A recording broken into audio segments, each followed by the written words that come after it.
Hello everyone, welcome back to my channel. आज हम लोग टेस्ट नंबर 15 कवर करेंगे भारत की राज्य व्यवस्था में, और इस टॉपिक का नाम है पंचायती राज एवं नगरीय शासन प्रणाली। इम्पॉर्टेंट टॉपिक है।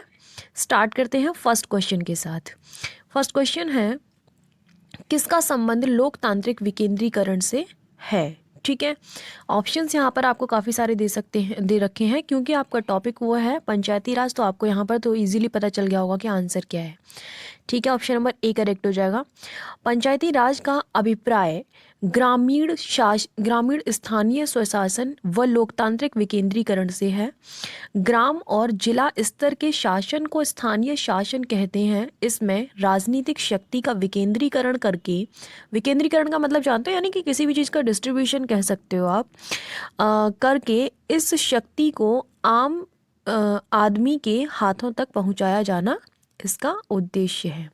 नेक्स्ट क्वेश्चन है, पंचायती राज किस सूची का विषय है? तो जो पंचायती राज है वह राज्य सूची का विषय है। आप सभी को मालूम होगा कि 3 सूचियां हैं, संघ सूची, राज्य सूची और समवर्ती सूची। ठीक है, इन पर जो कानून बनाने का अधिकार है, राज्य सूची पर राज्य बनाता है, संघ सूची पर केंद्र बनाता है, समवर्ती सूची पर दोनों बनाते हैं। लेकिन समवर्ती सूची पर भी जब दोनों कानून बनाते हैं, उनमें टकराव की स्थिति जब आती है, तो किसका कानून प्रभावी रहता है? संघ का, यानी कि केंद्र वाला कानून। ठीक है, फिलहाल यहाँ जो करेक्ट आंसर है वो बी है। नेक्स्ट क्वेश्चन है, पंचायती राज, ये जो एक्सप्लेनेशन है, पंचायती राज जो है वह राज्य सूची का विषय है। नेक्स्ट है, किसको भारत में पंचायती राज प्रणाली का जनक माना जाता है? इंपॉर्टेंट क्वेश्चन है ये काफ़ी। बलवंत राय मेहता को माना जाता है पंचायती राज प्रणाली का जनक। तो करेक्ट आंसर है सी। 1957 में गठित समिति जिसकी अध्यक्षता की थी बलवंत राय मेहता ने, की सिफारिश पर भारत में पंचायती राज प्रणाली का उदय हुआ, इसलिए इनको भारत में इसका जनक माना जाता है। नेक्स्ट क्वेश्चन है, बलवंत राय मेहता समिति ने कितने स्तरीय पंचायती राज पद्धति का राज्य पद्धति की सिफारिश की थी? ठीक है, तो कितने स्तरीय? करेक्ट आंसर हो जाएगा 3 स्तरीय। Option number C is correct. Balwant Rai Mehta समिति ने त्रिस्तरीय पंचायती राज पद्धति की स्थापना की सिफारिश की थी। पहला जो स्तर है वह गांव स्तर पर होगा, यानी कि ग्राम पंचायत। दूसरा जो होगा वह ब्लॉक स्तर पर होगा, यानी कि पंचायत समिति। और तीसरा होगा जिला स्तर पर, यानी कि जिला परिषद। नेक्स्ट क्वेश्चन है, किस स्तर पर पंचायत समिति एक प्रशासनिक प्राधिकरण के रूप में कार्य करती है? ठीक है, तो ब्लॉक स्तर पर करेक्ट आंसर हो जाएगा बी। ब्लॉक स्तर पर पंचायत समिति एक प्रशासनिक प्राधिकरण या फिर प्रशासनिक प्राधिकारी के रूप में कार्य करती है। नेक्स्ट, जिला परिषद में अधिकतम कितने सदस्य हो सकते हैं? 75। जिला परिषद में पंचायती राज व्यवस्था में यह सबसे बड़ा जिला परिषद जो है वह पंचायती राज व्यवस्था में यह सबसे बड़ा निकाय है। जिला परिषद में न्यूनतम 50 सदस्य तथा अधिकतम 75 यानी कि 75 सदस्य हो सकते हैं। नेक्स्ट, जिला परिषद का अध्यक्ष कौन होता है? तो जिला परिषद का अध्यक्ष होता है जिलाधिकारी। Option number A is correct. जिला परिषद का अध्यक्ष जिलाधिकारी होता है। जिले के सभी पंचायत समितियों के प्रमुख लोकसभा, संसद तथा राज्य विधानमंडल के सदस्य भी जिला परिषद के सदस्य होते हैं। नेक्स्ट, किस राज्य में सर्वप्रथम पंचायती राज की स्थापना की गई थी? राजस्थान में। आंसर है बी। पंचायती राज की स्थापना सर्वप्रथम 2 अक्टूबर 1959 को राजस्थान के नागौर जिले में तत्कालीन प्रधानमंत्री पंडित नेहरू द्वारा की गई थी। इसके बाद 11 अक्टूबर 1959 में आंध्र प्रदेश में इस योजना को लागू किया गया। नेक्स्ट, किस समिति ने द्विस्तरीय पंचायती राज पद्धति की सिफारिश की थी? ठीक है, तो इसकी सिफारिश की थी अशोक मेहता समिति ने। आंसर है बी। नेक्स्ट, इसका जो एक्सप्लेनेशन है, अशोक मेहता समिति जो थी वो 1977 में बनी थी। इसने द्विस्तरीय पंचायती राज पद्धति की सिफारिश की व दलगत आधार पर पंचायतों के चुनाव की बात कही थी। नेक्स्ट, किस समिति ने पंचायती राज के प्रतिनिधित्व के तरीके में सुधार संबंधी अनुशंसा की थी? तो ये अनुशंसा जीवी के राव समिति ने की थी। आंसर है ए। जीवी के राव समिति जो कि 1985 में बनी थी, इसने पंचायती राज के प्रतिनिधित्व के तरीके में सुधार संबंधी अनुशंसाएं की थी। नेक्स्ट है, किस समिति ने पंचायत में चुनावों को गैर दलीय आधार पर कराने की अनुशंसा की थी? अनुशंसा का मतलब समझ रहे हो, यानी कि एक रिकमेंडेशंस होती है या फिर सिफारिश कह सकते हो आप उसे। सो करेक्ट आंसर है यहाँ पे एल एम सिंघवी समिति ने, आंसर है डी। एल एम सिंघवी समिति 1986 में बनी थी, पूछे जाते हैं ये, यानी कि वह मिलान करने के लिए दे देगा, यहाँ उनके सन डाल देगा, यहाँ समितियाँ डाल देगा, कब कौन सी बनी थी आपको बताना होगा। एल एम सिंघवी समिति ने पंचायती राज को संवैधानिक दर्जा देने की अनुशंसा की, साथ ही पंचायत चुनावों को गैर दलीय आधार पर कराने की अनुशंसा की थी। नेक्स्ट जो क्वेश्चन है वो है आपका, कौन सा संविधान संशोधन पंचायती राज को संवैधानिक दर्जा देने से संबंधित है। ठीक है, तो संवैधानिक दर्जा देने से संबंधित यहाँ पर बात हो रही है पंचायती राज को, उसके लिए कौन सा अमेंडमेंट हुआ था। So that was 73, option number C correct हो जाएगा। पीवी नरसिम्हा राव के प्रधानमंत्रित्व में, यानी कि उस टाइम पर प्रधानमंत्री थे पीवी नरसिम्हा राव। 73वें संविधान संशोधन अधिनियम 1992 द्वारा पंचायती राज को संवैधानिक दर्जा दिया गया। मोस्ट इंपॉर्टेंट अमेंडमेंट है, सो प्लीज इसको याद रखना। नेक्स्ट क्वेश्चन है, पंचायती राज दिवस कब मनाया जाता है, ये भी पूछा हुआ प्रश्न है कई बार। तो ये मनाया जाता है 24 अप्रैल को, आंसर है ए। 73वां संविधान संशोधन अधिनियम अब क्यों मनाया जाता है ये जानिए। 73वां संविधान संशोधन अधिनियम 24 अप्रैल 1993 को प्रभाव में आया था। यही कारण है कि इस दिन पंचायती राज दिवस मनाया जाता है। देखो एक बात हम बताएं आपको, हुआ ये था, कोई भी जब अमेंडमेंट होता है ना, तो एक टाइम पर वो होता है और दूसरे टाइम पर वह इम्प्लीमेंट होता है या फिर वह इफेक्ट में आता है, राइट। ये दो टाइम होते हैं। कई बार हम क्या करते हैं कि उस चीज़ को चेंज मतलब जब वो अमेंडमेंट लाया जाता है या फिर जब वो पारित होता है उसी चीज़ को हम मान लेते हैं, लेकिन क्वेश्चन में कुछ और पूछा जाता है। अभी यहाँ क्या पूछा गया, संवैधानिक दर्जा दिया गया किस अधिनियम के द्वारा, लेकिन वह इम्प्लीमेंट कब हुआ था, 24 अप्रैल 1993 में। समझ रहे हो, तो दो अलग चीज़ें हो गई। तो इसी वजह से 24 अप्रैल को क्या मनाया जा रहा है, पंचायती राज दिवस मनाया जा रहा है। नेक्स्ट क्वेश्चन जान लेते हैं, पंचायती राज्य व्यवस्था से संविधान का कौन सा भाग संबंधित है। सो भाग 9 है, करेक्ट आंसर है बी। 73वें संविधान संशोधन अधिनियम द्वारा संविधान में भाग 9 जोड़ा गया, जिसमें अनुच्छेद 243 से 243 तक पंचायती राज प्रणाली के प्रावधान सम्मिलित किए गए हैं। नेक्स्ट क्वेश्चन है, 11वीं सूची में पंचायतों की कितनी कार्यकारी विषय वस्तुओं का उल्लेख किया गया है। ठीक है, 29 विषयों का किया गया है, करेक्ट आंसर सी हो जाएगा यहाँ पे।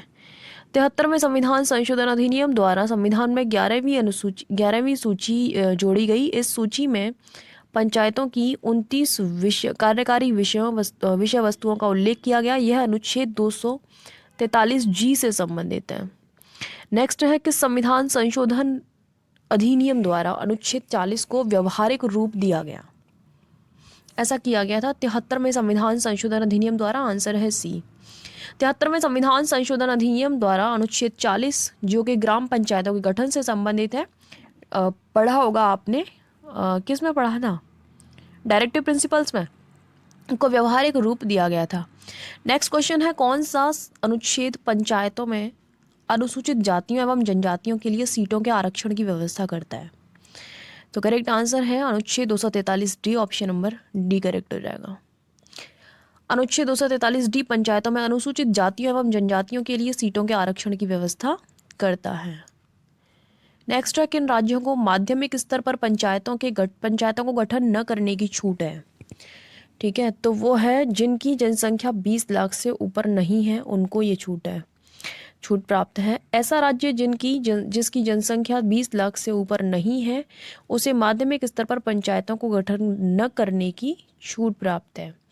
नेक्स्ट क्वेश्चन है, महिलाओं के लिए पंचायतों में कितने आरक्षण की सुविधा की गई है, मतलब कितना आरक्षण है उनके लिए। ओके, तो ये है आपका 1/3, आंसर आपका बी हो जाएगा यहाँ पर।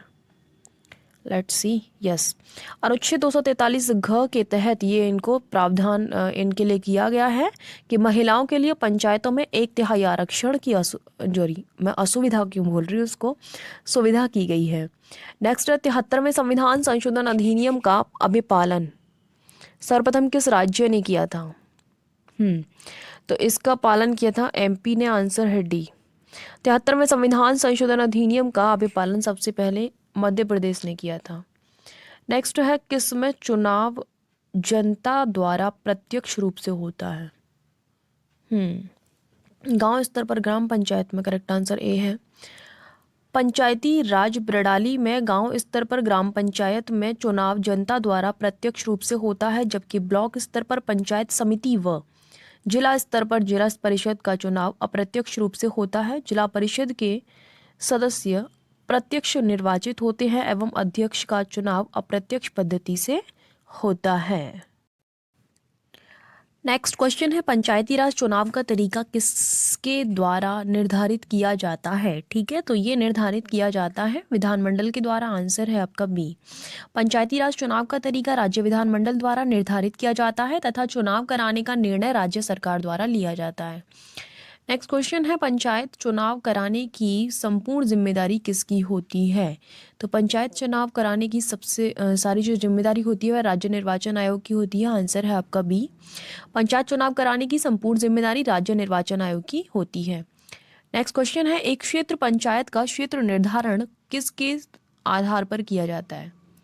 तो ये जनसंख्या के आधार पर होता है। आंसर है सी।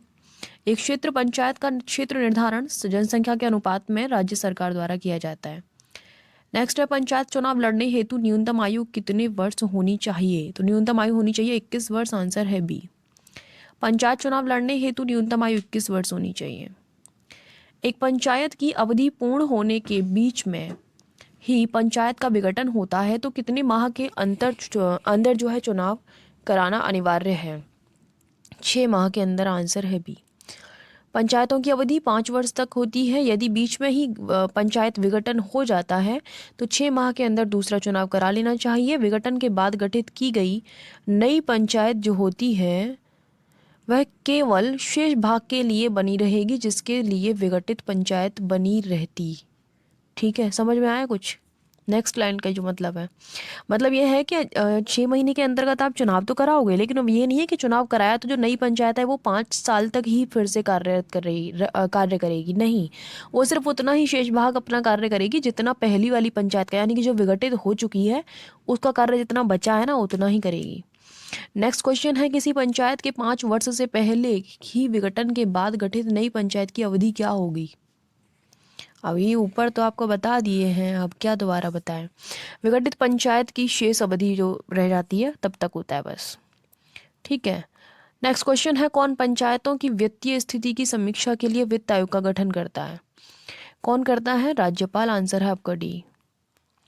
राज्य का राज्यपाल प्रत्येक 5 वर्ष के पश्चात अनुच्छेद 243 आई के अंतर्गत पंचायतों की वित्तीय स्थिति की समीक्षा के लिए वित्त आयोग का गठन करता है।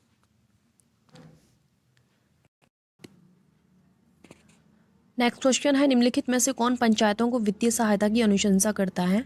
तो इस वित्तीय सहायता की अनुशंसा जो है राज्य वित्त आयोग और संघीय वित्त आयोग दोनों करते हैं। आंसर है सी। राज्य वित्त आयोग के साथ साथ संघीय वित्त आयोग भी पंचायतों को वित्तीय सहायता की अनुशंसा कर सकता है। नेक्स्ट, वर्तमान में किस राज्य में पंचायती राज संस्था नहीं है? ये नहीं है, ना मिजोरम में, ना मेघालय में, ना नागालैंड में। आंसर डी हो जाएगा। ठीक है, वर्तमान में मिजोरम, मेघालय तथा नागालैंड में पंचायती राज संस्था नहीं है।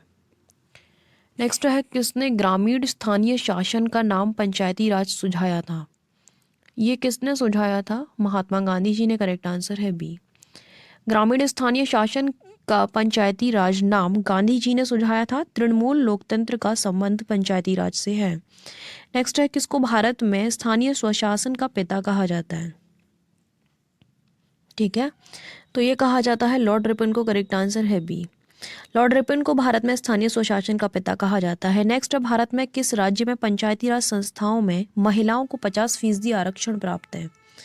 ठीक है, तो ये प्राप्त है बिहार, उत्तराखंड और एमपी में। आंसर डी हो जाएगा, सभी में प्राप्त है। वर्तमान में बिहार, उत्तराखंड और मध्य प्रदेश और हिमाचल प्रदेश में आदि राज्यों में पंचायती राज संस्थाओं में महिलाओं को 50% रिजर्वेशन मिला हुआ है।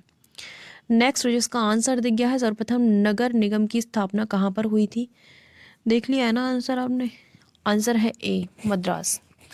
आधुनिक भारत में नगरीय स्थानीय स्वशासन की, एक सेकेंड, स्वशासन की शुरुआत 1687 में 87 से 88 के दौरान अंग्रेजों द्वारा मद्रास नगर निगम की स्थापना के साथ हुई थी। इसके बाद 1726 में बम्बई तथा कलकत्ता नगर निगम की स्थापना हुई। नेक्स्ट है किस संविधान संशोधन अधिनियम द्वारा नगर पालिकाओं को संवैधानिक दर्जा दिया गया? 74वें संविधान संशोधन द्वारा, जो कि 1992 में हुआ था, और नगर पालिकाओं को संवैधानिक दर्जा दिया गया था। इसके द्वारा 74वां संविधान संशोधन अधिनियम जो था वह 1 जून 1993 को प्रभावी हुआ था। ठीक है, और पहला कब हुआ था? वो 73वां, वो हुआ था 24 अप्रैल को। तो दोनों का आपको याद रखना है। ठीक है, चलिए नेक्स्ट है 74वें संविधान संशोधन अधिनियम 1992 द्वारा संविधान में कौन सा भाग जोड़ा गया? पहले कौन सा जोड़ा गया था? 73वें द्वारा 9वां, इसके द्वारा 9 का। ठीक है, तो करेक्ट आंसर क्या है? बी।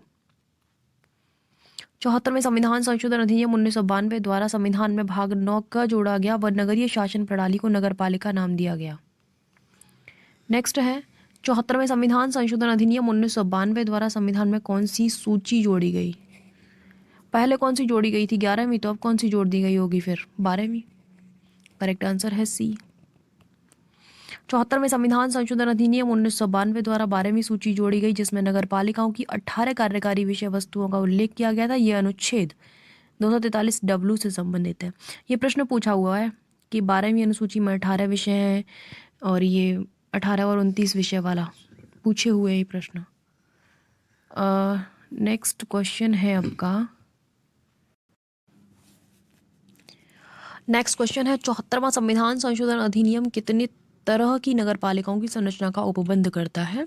तो 3 तरह की नगर पालिकाओं का आंसर है बी। 74वां संविधान संशोधन अधिनियम 3 तरह की नगर पालिकाओं की संरचना का उपबंध करता है, जिसमें से पहला जो प्रकार है वो है नगर पंचायत। वह क्षेत्र जो ग्रामीण क्षेत्र से शहरी क्षेत्रों में परिवर्तित हो रहा है। दूसरा है नगर पालिका परिषद, छोटे शहरी क्षेत्रों के लिए। नगर निगम बड़े शहरी क्षेत्रों के लिए। नेक्स्ट, एक नगर पालिका की अवधि कितने वर्ष हो सकती है या फिर होती है? 5 वर्ष। एक नगर पालिका की अवधि 5 वर्ष होती है। यदि बीच में नगर पालिका का विघटन हो जाता है तो 6 माह के अंदर चुनाव कराना पड़ता है। विघटन के बाद गठित की गई नगर पालिका का जो कार्यकाल होता है वह केवल शेष भाग के लिए बनी रहती है, जिसके लिए विघटित नगर पंचायत बनी रहती। ऊपर वाला क्वेश्चन दोबारा से रिपीट हो गया है प्रॉपर। नेक्स्ट है, रिपीट नहीं हुआ है, मतलब कि प्रोसेस वही है प्रॉपर इसका भी। राज्य में नगर पालिका की सीमा क्षेत्र किसके द्वारा अधिसूचित किया जाता है? राज्यपाल द्वारा। राज्य में नगर पालिका की सीमा क्षेत्र संबंधित राज्य के राज्यपाल द्वारा अधिसूचित किया जाता है। राज्य वित्त आयोग जो पंचायतों के लिए गठित हुआ था, नगर पालिकाओं की वित्तीय स्थिति की समीक्षा करता है। नेक्स्ट, नगर पालिका के चुनाव लड़ने हेतु न्यूनतम आयु कितने वर्ष होनी चाहिए? 21 वर्ष। करेक्ट आंसर है बी। नगर पालिका के चुनाव लड़ने हेतु न्यूनतम आयु 21 वर्ष होनी चाहिए। नगर पालिका के सभी सदस्य सीधे नगर पालिका क्षेत्र के लोगों द्वारा चुने जाते हैं। नेक्स्ट, निम्नलिखित में कार्यों में से कौन सा कार्य स्थानीय स्वशासन से संबंधित नहीं है? तो वो है लोक व्यवस्था का अनुरक्षण। लोक व्यवस्था का अनुरक्षण स्थानीय स्वशासन से संबंधित नहीं है। लोक व्यवस्था का अनुरक्षण राज्य सरकार से संबंधित है, जबकि जन स्वास्थ्य स्वच्छता का प्रबंधन, सड़कें, पुल, आर्थिक एवं सामाजिक विकास योजना, अग्निशमन आदि स्थानीय स्वशासन से संबंधित है। नेक्स्ट, ग्राम सभा का अभिप्राय क्या है? यह है ग्राम स्तर के पंचायत क्षेत्र के निर्वाचक नामावली में पंजीकृत लोग। ये इसका जो मतलब मीन्स है प्रॉपर, या फिर क्या बोलते हैं उसको, तात्पर्य। हाँ, 73वां संविधान संशोधन अधिनियम पंचायती राज के ग्राम सभा का प्रावधान करता है। ग्राम सभा में गांव के स्तर पर गठित पंचायत क्षेत्र में निर्वाचक सूची में पंजीकृत व्यक्ति होते हैं। अतः यह पंचायत क्षेत्र में पंजीकृत मतदाताओं की एक ग्राम स्तरीय सभा है। ठीक है। नेक्स्ट क्वेश्चन है, निम्न में से कौन सी एक समिति भारत में पंचायती राज व्यवस्था से संबंधित नहीं है? ओके, यहाँ पे काफ़ी सारी समितियाँ दी गई हैं आपको। मैंने कौन सी की? ये 2 तो मैंने ही आपको बता दी थी, है ना। तो इन दोनों को तो आप बिल्कुल ही हटा दोगे। कह रहे अभी तो पढ़ाया था। सादे कली भी संबंधित है, ये करेक्ट आंसर हो जाएगा। ये नहीं है इससे संबंधित। दिनेश गोस्वामी समिति पंचायती राज व्यवस्था से संबंधित नहीं है। यह समिति चुनाव सुधारों से संबंधित है, जबकि एलन सिंघवी समिति और इसके अलावा सादिक अली समिति और अशोक मेहता समिति पंचायती राज व्यवस्था से संबंधित हैं। नेक्स्ट क्वेश्चन है, भारत में इनमें से कौन सा विषय पंचायती राज संस्थाओं की शक्तियों के अंतर्गत नहीं आता है? ठीक है, तो जो विषय है जो इसके अंतर्गत नहीं आता है वो है न्यायिक पुनर्वीक्षण। आंसर हो जाएगा बी। न्याय पुनर्वीक्षण पंचायती राज संस्थाओं की शक्तियों के अंतर्गत नहीं आता है, यह न्यायपालिका की शक्ति है। नेक्स्ट है, पंचायती राज व्यवस्था में न्याय पंचायतों को किसी को बंदी बनाए जाने की सजा देने का अधिकार निम्न में से किस राज्य में है? ठीक है, तो ये जो अधिकार दिया हुआ है ये बिहार में है। आंसर ए हो जाएगा। बिहार पंचायती राज अधिनियम के तहत ग्राम न्यायालयों की व्यवस्था है, जिन्हें 3 माह तक की जेल एवं 1000 रुपये तक के जुर्माने की सजा सुनाने की शक्ति प्राप्त है। नेक्स्ट क्वेश्चन है, स्थानीय शासन की निम्नलिखित में से कौन सी एक विशेषता नहीं है? तो जो एक विशेषता नहीं है वह है केंद्रीय नियंत्रण। आंसर सी हो जाएगा। वैधानिक स्थिति स्थानीय समुदाय की भागीदारी तथा कतिपय कर आरोपित कर वित्त प्राप्त करने की शक्ति तो स्थानीय शासन की विशेषताएं हैं, परंतु केंद्रीय नियंत्रण स्थापित करने से इनका कोई मतलब उद्देश्य ही समाप्त हो जाता है, क्योंकि केंद्रीय नियंत्रण बहुत बड़ी चीज़ है, ऐसा ये नहीं कर सकते हैं। नेक्स्ट जो क्वेश्चन है वो है, मेयर का कार्यकाल कितने वर्ष का होता है? तो मेयर का जो कार्यकाल होता है वह 5 वर्ष का होता है। आंसर है डी। 74वें संविधान संशोधन अधिनियम 1992 के अनुसार अनुच्छेद 243 का जो प वाला क्लॉज है उसमें नगर पालिकाओं की अवधि 5 वर्ष नियत की गई है, अतः मेयर का कार्यकाल 5 वर्ष का होता है। नेक्स्ट है, भारतीय संविधान के अनुच्छेद 243 ZJ के अनुसार सहकारी समिति के निदेशकों की अधिकतम संख्या कितनी हो सकती है? 21। आंसर है ए। भारतीय संविधान के अनुच्छेद 243 ZJ के अनुसार सहकारी समिति के बोर्ड में उतनी संख्या में निदेशक होंगे जितने राज्य विधानमंडल द्वारा विधि बनाकर उपबंधित किया जाए। ठीक है, परंतु सहकारी सोसाइटी के निदेशकों की अधिकतम संख्या 21 से अधिक नहीं होगी। उल्लेखनीय है कि 97वें संविधान संशोधन अधिनियम 2011 द्वारा संविधान में सहकारी समितियों से संबंधित प्रावधान शामिल किए गए हैं। टोटल क्वेश्चंस यहाँ पर 49 थे, ओके, जो कि कंप्लीट हो चुके हैं। अगर टेस्ट सीरीज़ की आपको नीड है इस PDF की, तो आप इस नंबर पर कॉल या व्हाट्सएप कर सकते हैं। Thank you so much for watching my video. मिलते हैं नेक्स्ट वीडियो में।